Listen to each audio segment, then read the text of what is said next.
Bueno, ¿qué tal, estudiantes? Nuevamente nos encontramos en control de proceso y vamos a hablar de Fordismo.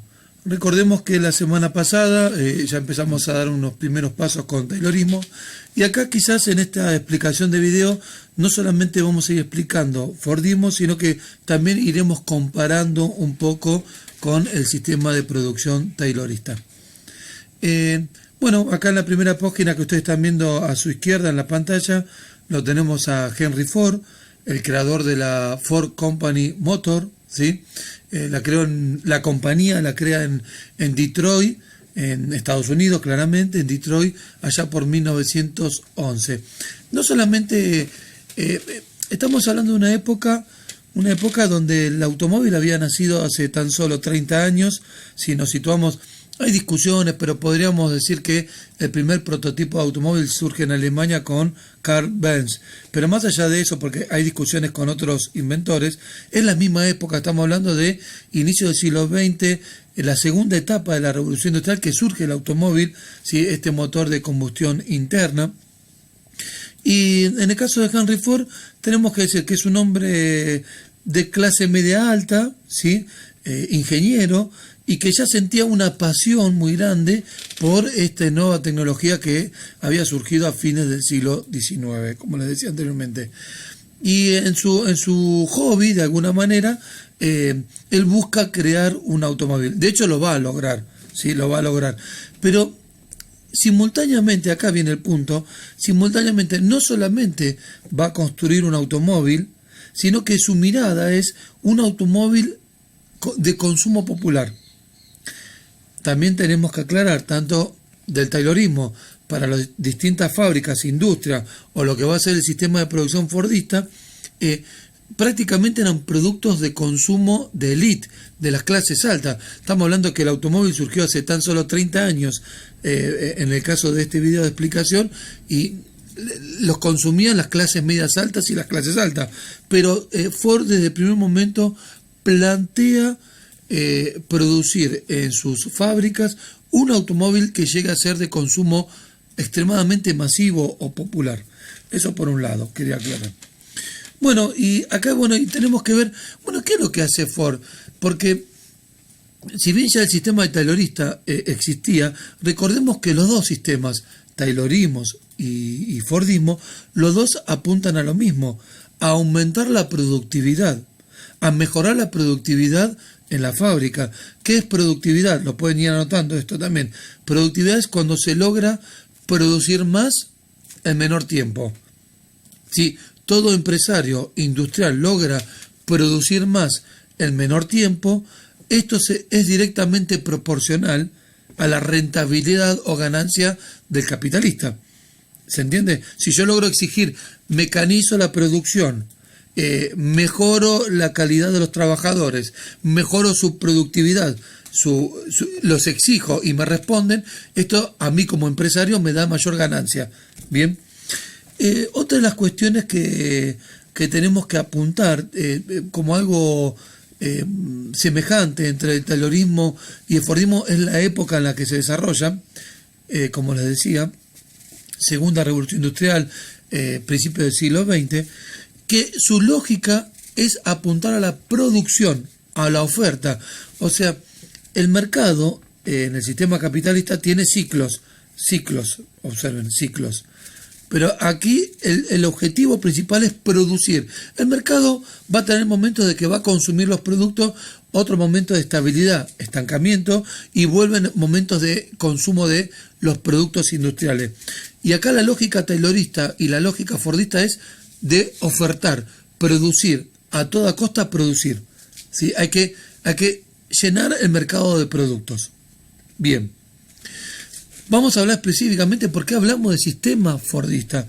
Porque Ford, con las innovaciones que justamente él va a aplicar a su industria en Detroit, Michigan, en la Ford Company Motor, las innovaciones que él va a introducir en su fábrica se van a replicar, se va a copiar en todas las industrias, de todas las ramas productivas. Hojalatería, metalmecánica, farmacia, plásticos, la industria militar, todas las industrias de la época van a copiar el modelo fordista. Bueno, ¿cuáles son las innovaciones que hace Ford? Que a eso queremos llegar con este video. En primer lugar, él quiere lograr una producción de mucha cantidad en un solo día. Lo que introduce la primera y principal innovación, la más importante, es sin duda la línea de montaje. Lo vamos a mostrar acá en el siguiente gráfico. Aquí lo están viendo en su imagen. Esto que están viendo, ven los operarios uno al lado de otro, y aunque no se visualiza bien, están sobre una mesa que en este caso es una mesa, están trabajando, miren las cadenas, esto evidentemente tiene que ver con un trabajo de la industria naval, seguro, y vemos un operario haciendo una sola tarea. El operario se especializa en una tarea, nada más. ¿Sí? Es algo, también tiene su contraparte de esto. La contraparte es que el operario hacía ese trabajo durante 12, 14 horas diarias, la misma tarea. ¿Sí? También tenía traumas psicológicos al respecto. Sí, hay mucha exigencia en ese sentido. En el siguiente gráfico vamos a ver, creo que a donde quiero apuntar, la línea de montaje. Bueno, acá miren, esto es extraordinario. Acá vemos las ruedas de los automóviles. Observen, acá con el mouse lo voy marcando, las ruedas de los automóviles, cómo están marcadas, ¿sí? Y vemos un operario al lado de otro en la mesa de trabajo.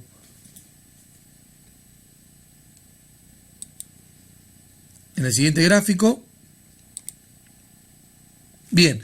Y esto que están viendo acá, ya vemos un automóvil, esto ya estamos hablando de década del 40 aproximadamente, ya la compañía tenía 30 años de trayectoria, y la cadena de montaje es donde está apoyado la carrocería, que es como una cinta transportadora. Acá no se ve la cinta, sino que son dos rieles, pero es el mismo concepto. Lo que introduce Ford es la cinta transportadora.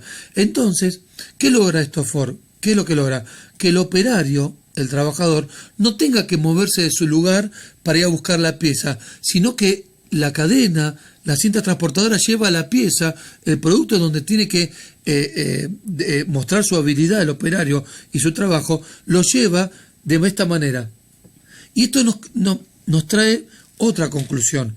Nosotros decíamos con Taylorismo, cuando Taylor organiza el trabajo interno de la fábrica, incorporando el cronómetro, y de esta manera le arrebata el control de los tiempos productivos al obrero, acá Ford le da un golpe de knockout a los tiempos productivos del obrero. El obrero ya no controla los tiempos productivos, es la línea de montaje, es la cadena, la cinta transportadora que impone los tiempos productivos, y el operario se queda en el lugar haciendo la misma tarea todo el día.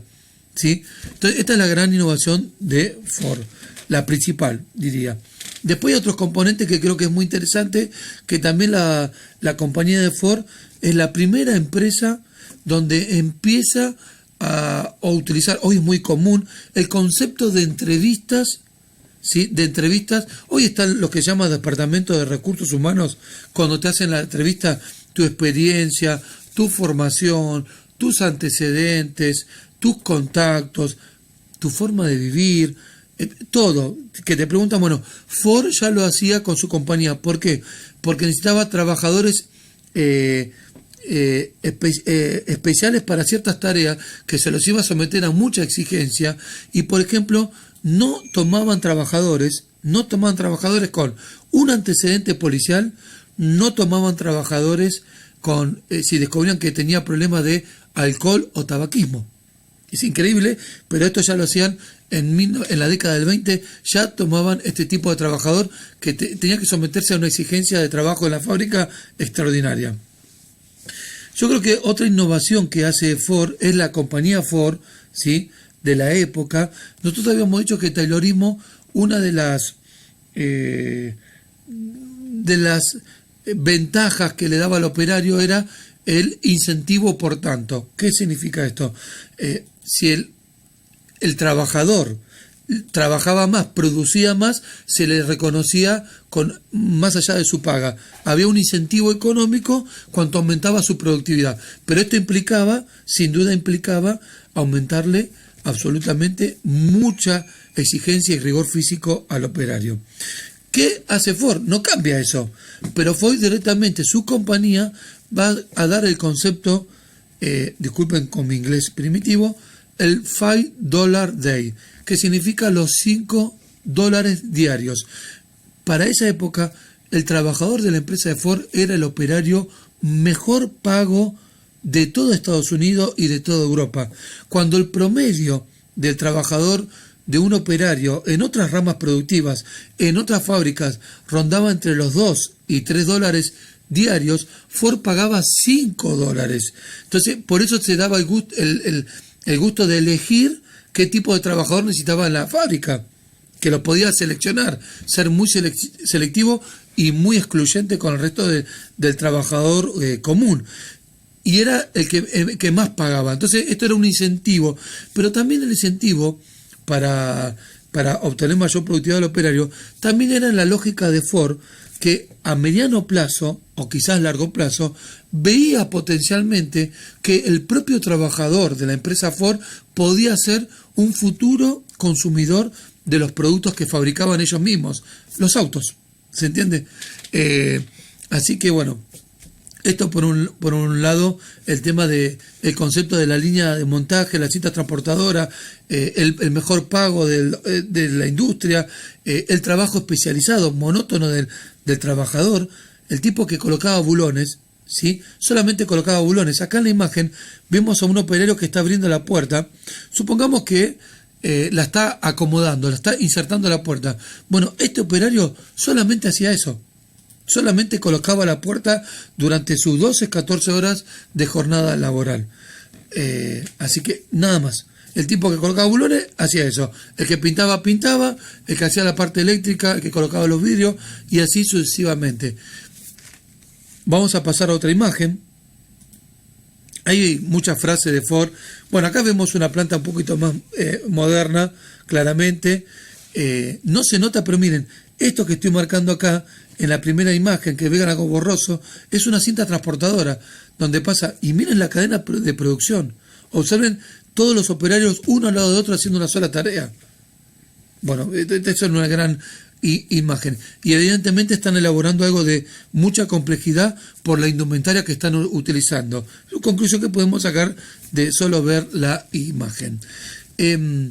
Había otra de las características que yo les decía, que en la lógica fordista y taylorista de la época era producir y ofrecer. Había un dicho de Ford que planteaba, que decía, decía Ford, a mí me pueden pedir cualquier color de auto, siempre y cuando sea el negro. ¿Sí? ¿Por qué digo esto? Si vamos a la época, ustedes lo pueden rastrear con solo googlear y buscar imágenes de época, todos los autos tenían el mismo color, que era el negro. Entonces, en esa época del capitalismo, los productos, voy a aclarar dos cositas. Primero, que los productos se fabricaban para un concepto de que duraban toda la vida. Productos que podían durar 40, 30 o hasta 50 años. ¿Sí? No existe en nuestra época actual.